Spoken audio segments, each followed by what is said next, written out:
Good evening, and welcome to the Daily Discourse. I received a longer question that perhaps can be condensed without doing it any injustices, and so that condensed version would be, why God?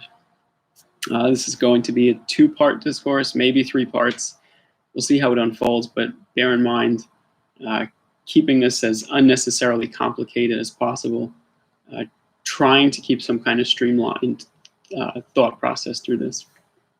To start, I have a fictional story and a true story. Usually I get to ask which one to tell first, but because of the nature of this, fictional story first. It's the story of 2 farmers. It's a picture book I'd been working on, but it stems from a true experience, which will be shared after this. But the basic understanding goes like this. There's 2 farmers that they share adjacent fields on the same hillside, and they grow the same vegetables, plant the same seeds, tend to the same fruit trees, and harvest the same crops. And one year, it's really bountiful harvest, and they meet at this place where their farms kind of come together. And it was a long day, hard work, and they happen to meet where their farms join. And be blessed for all it does. And every day I rise with the sun, and I give thanks for the day, and I set low in humility to the sun at the end of the day. And I'm so grateful for all that it does for us. And the other farmer, he scoffs and says, "The sun, my goodness, I have no faith in the sun. The sun can scorch the earth and can be a real terror to farming. This is all a matter of my own hands and skilled farming and hard labor. I do not put my faith in the sun." And so the next day, one of the farmers is working in the orchard, and he falls asleep. And when he arose, and he had become the sun, and he shined down on everything so lovingly. He radiates with this love. And when he awakes from this dream that he has, this vision of sorts, he is forever changed at the nature of the sun. And that evening, both farmers, in the privacy of their hearts, right, they give such thanks and gratitude to the sun. So you see, like the sun, it shines on everyone, and it is loving and selfless, and it expects nothing in return. Whether you believe in the sun or not, it's still there, and it still acts upon you. And so the story of 2 farmers came about, true story, during a speaking tour in 2017. I'll make this story short because there's a very long version, but the shorter version is I'd spent more time than I thought in this particular town in Texas on my way to New Mexico, and a number of different circumstances kind of prevented me from leaving any earlier. And so you look up into the sky and you say, "I don't know what your plan is, but make it very clear for me." And so as I'm finally leaving this area of Texas and getting onto the freeway, there's a young man hitchhiking right at the entrance ramp, and this feeling in my chest was so strong that said, "Pick that young man up." And I said, "No way, not picking that guy up." And as I drove past, this heaviness just grew very intense inside. And so I kind of I decide not to go on the expressway. I make a U-turn, and all of that heaviness was quickly alleviated. Pull into the parking lot and pick this young man up. He's overjoyed. And he had explained to me as soon as he gets in, my morning was so unexpected, and I just got out here. I was delayed, and I didn't think I was going to find a ride. And in my head, I laughed because I had a similar experience, and it was this perfect timing. So we end up spending about a 6-hour ride together to where we part ways eventually. And I had this little prayer on the dashboard, and he asked about it, and I had explained all of these things, my relationship to our Creator and whatnot.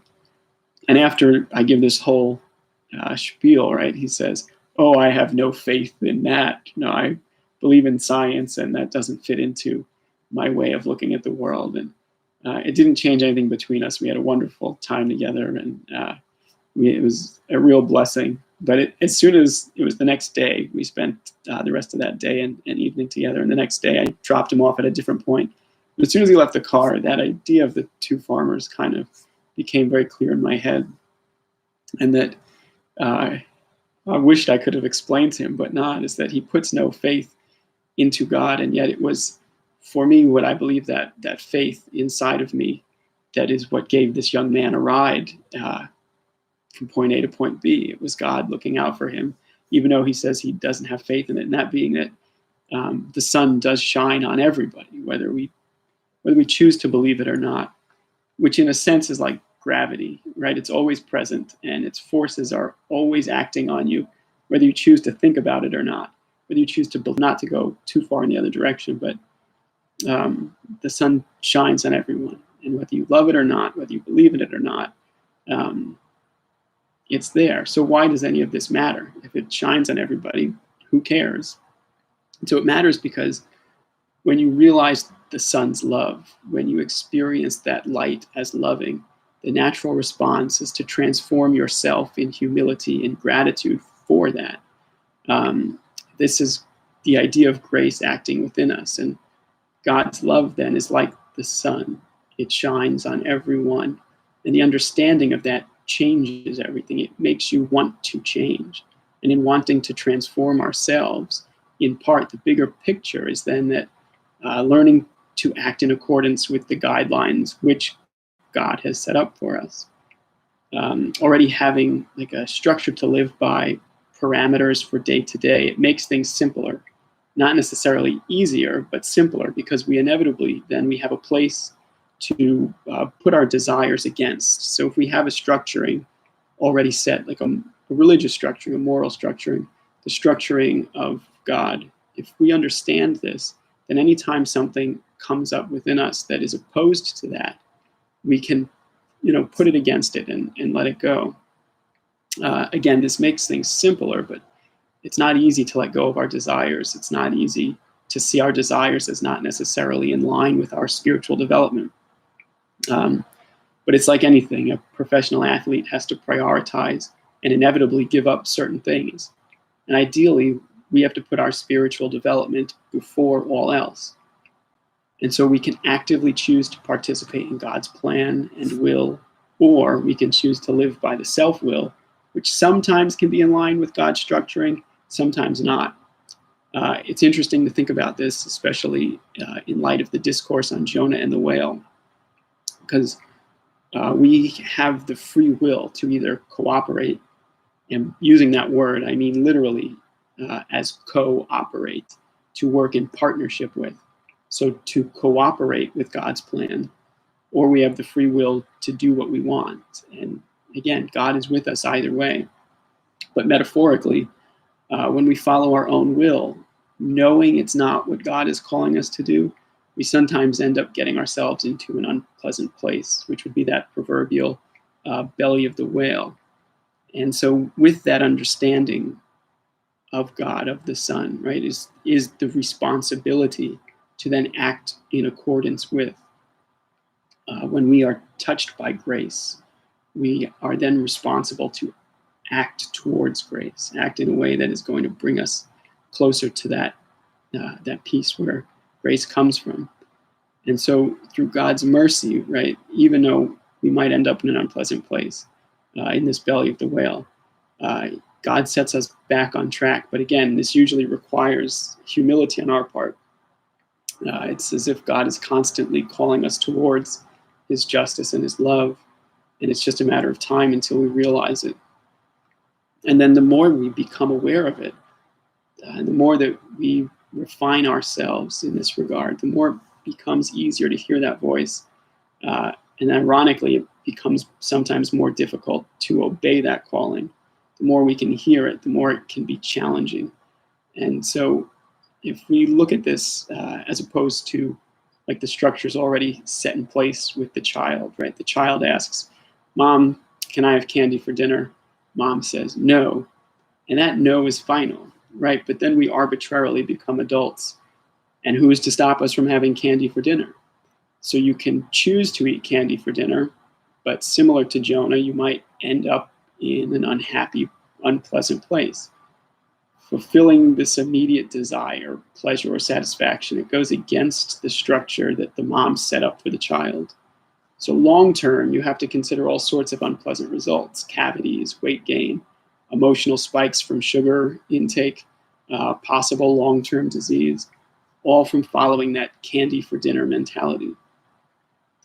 So if all beings are spiritual beings, right, and all beings then innately know God, but without God, and I mean like a real relationship with God, we set ourselves and our souls up for long-term sickness of the spirit as a result of having that candy for dinner more often than we should. It goes back to that idea that when we have this understanding, we are responsible to act accordingly. And so if you know candy is bad for you, if you have the knowledge that this isn't good or that it's causing harm, or you feel off-centered in a way, and you find it comes back to that, right? Once that understanding is there, you have the choice of how you're going to proceed moving forward. I'm going to take a quick water break because I think I'll keep going for a little while longer. Like I said, this topic, it's a vast one, so I'm trying to keep it kind of streamlined over the next discourse or two. So we have all beings as being spiritual because we all come from God. So we'll pick it up from there, is that if God creates everyone, we are all of God. And so we are all spiritual beings on a spiritual path. And so deep down then, our soul understands God already. It is self-will in a way that chooses pride and this pleasure-seeking cycle and arrogance, which in a way, right, it clouds that natural understanding that we have in our souls.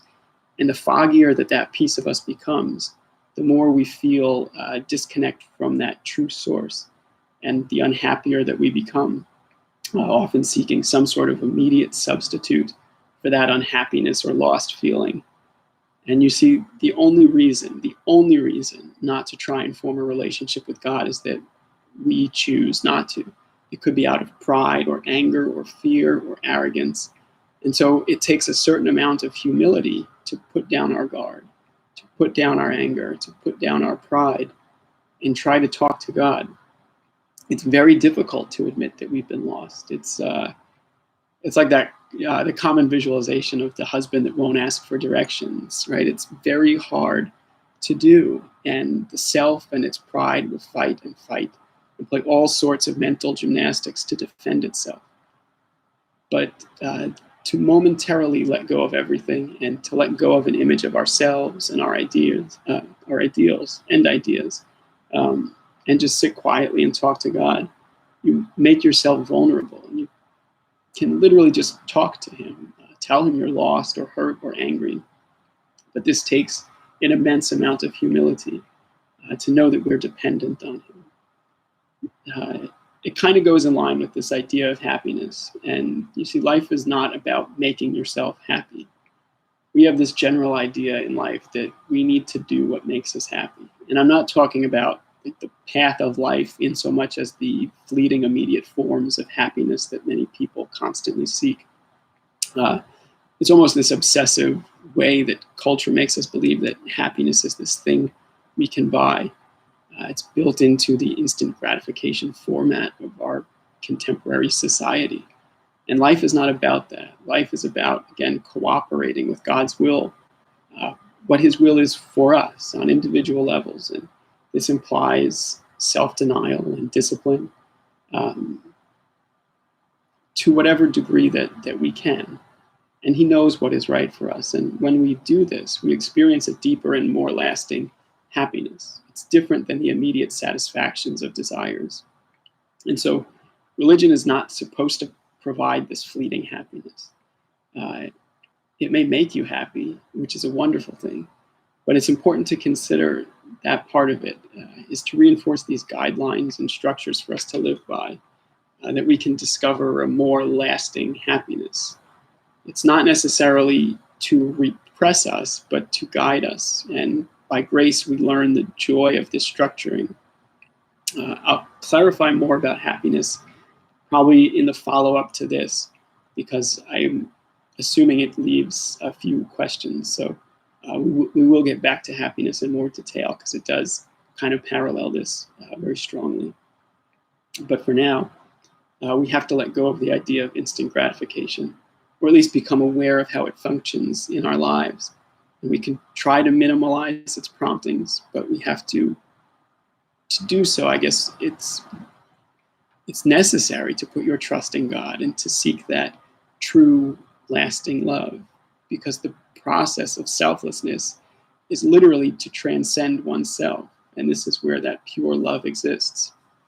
And it's love without attachment, right? It's love without judgment. It's love without agenda. It's love without desire.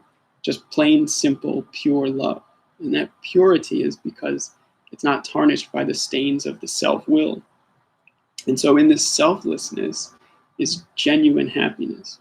And it's happiness, or genuine happiness, because it doesn't seek happiness. It's just a result of selflessness. And thus it is God. Again, happiness I'll clarify more tomorrow, Lord willing. But in all of this thus far, I don't want to seem like I'm talking strictly about the afterlife, or happiness in the afterlife, or this relationship in the afterlife. I'm talking about this life on earth, that this true deep happiness is in God, because God is love. And so his plan on earth is love, and his love is selfless. And so for us to choose to partake in his plan of selflessness, we must then strive to be selfless. And religion, it guides us towards that. And when we strive for selflessness, we experience a deeper happiness, because we are not expecting anything in return. We expect nothing. It's just a natural state of gratitude and love that develops. The high school I went to, they had this beautiful saying about doing the right thing at the right time, because it was the right thing to do, regardless of who was watching. And I think that acknowledgement of God and a religious foundation can help us develop that mindset. But it begins, again, with humbling yourself and turning towards God. We see it in the prodigal son. We see it in Jonah.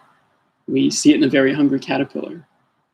Any of the other stories that we've shared in discourses past, it's this common theme of us needing to take that step towards God. And I think that because we still think we can do it alone, in a sense, right, we are then acting on pride. And pride is a product of the self. And so therefore, if I'm thinking that way, I'm acting through self-will. So I suppose the thought that we'll wrap up with, and the thought I'll leave you with, is this. Again, we'll come back to this tomorrow, but for now, why not turn towards God? Why not talk to God? And why not develop a relationship with God? And to take time and meditate on that. It'll be clear to see what prevents us from doing so. And when it feels uncomfortable, ask yourself why. Because if it comes back to anger or fear or pride, or being too rigid to a particular belief system, then perhaps you need to see that thing as being obstructive, right? Christ talks to us about the narrow way. And so because we have to let go of all things, including our identities and ideals that we hang on to too tightly, this is what brings us to the narrow way, because otherwise we won't fit.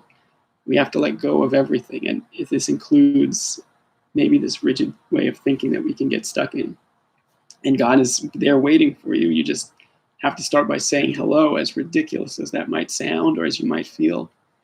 Because once we can put aside preconceived notions and pride, the beauty of Scripture and the simple joys of God are revealed to us. You have to see, right? Pride is like this blinder. And we can't really see the periphery, just what we want to see, what's right, whatever we put in front of us is what we'll see. And so let's say you have these preconceived notions about Brussels sprouts. You don't like them because you had a bad experience with them when you were younger, or you just can't stand people who like Brussels sprouts, or you don't like the general idea of Brussels sprouts, or I know somebody who I don't like who likes Brussels sprouts, thus I can never enjoy them. Or maybe I'm just opposed to eating vegetables, right? This way of thinking, this preconceived notion, it prevents me from even giving them a try. And so there's a few outcomes with this. And perhaps it's necessary to let go of pride and let go of past experiences and our judgments of others and try the Brussels sprouts and think for ourselves, right? And wait, here's the full package. That it's difficult to address those things that I just mentioned, those self-will feelings. But guess what? God can help with that too. And so this is where this cycle of becoming more humble, of developing humility, it just continues once we start to walk in that direction. So try the Brussels sprouts. You might find out you absolutely love them, but at the very least, right, you know that they're proven to be health promoting. And generally speaking, it's a good thing to have in your diet because it will benefit you in the long run. And this is important. But making that choice to turn back to God and knowing that it's going to be a bit of a refining process, that is where, right, for the most part, a lot of this beauty is revealed. But it requires self-examination. And it helps to identify the things that prevent our relationship with God. We have to examine our pride and arrogance and judgment and preconceived notions. And so really meditate on it and look inside and see where it leads, see what comes up, and don't be afraid. And if it gets weird and if it gets uncomfortable, let that move you deeper and deeper and deeper into your relationship with God. So I hope this helps. Please forgive me if this is too bold. I know, again, this is a lot crammed into a very small space. I think maybe I get overly ambitious with this, so forgive me again. And Lord willing, we'll continue on this theme tomorrow evening. As always, if anyone has any questions, comments, or a specific topic that you'd like to hear, don't hesitate to reach out, and I can discuss it to the best of my ability, if at all. So again, thank you for listening. God bless, and until tomorrow, have a good night.